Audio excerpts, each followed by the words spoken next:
says Satan is the prince of the air, controlling the airwaves, the radio waves. And that's all that is. And so I want to know, what is the man's role in the upliftment and empowerment of our community? Starting again with Brother Ant. What is the man's role in uplifting and empowering our community?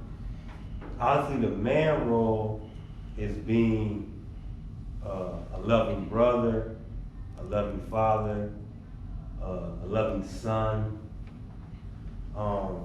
When you standing on your 10 toes down and you're being this type of individual in your home and in your community, it like galvanize and influence others around you by you being this loving, caring individual. Because when I was growing up, different things like that was considered weak.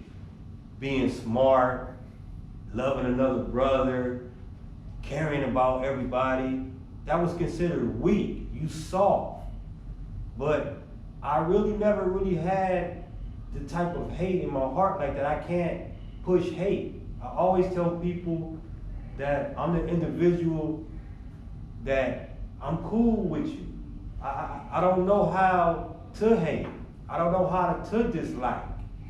So I've never been a grimy, backstabbing person. I've always been on, we have to get along, we got to be cool with them, like why would we tripping off them? But just because of the community and the neighborhood I was from, yes, I grew up in the Nixon Guard projects.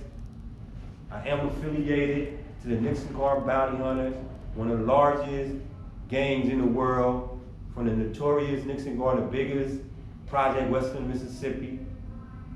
And it was like the gift and the curse, being from that neighborhood. It taught me a whole lot growing up in Compton and Watts. It showed me how to be on the side of peace and be on the side of war. But as I got older, coming in and out of jail, it wasn't helping me individually, and it wasn't helping my family, and I wasn't bringing back nothing to the community because I was being, as they call it, a statistic. And being a statistic is not doing anything for you or the community or your family. And Marcella said it. It starts in the home, from your parents teaching you manners, from your parents telling you right from wrong. But it all starts in the home, because you can't go outside until you know the right from the wrong. Because if you go outside and let the streets in the hood raise you, all you may find out is wrong, wrong, wrong, and that's not going to be a positive influence for the community, because a lot of them avenues send you right to jail.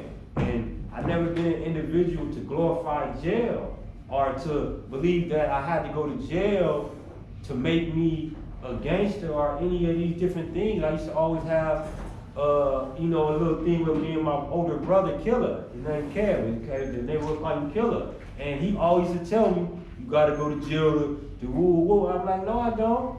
You know, my alter ego is Nerdy B, because everybody knew me for being a nerd, a smart dude. I was an all-star basketball player in high school, won a high school championship. I breezed through school. I never thought about being a negative or a bad influence. I always knew to be a winner. Growing up in my community, that's all I ever knew, because that's all I wanted to spread was positive energy.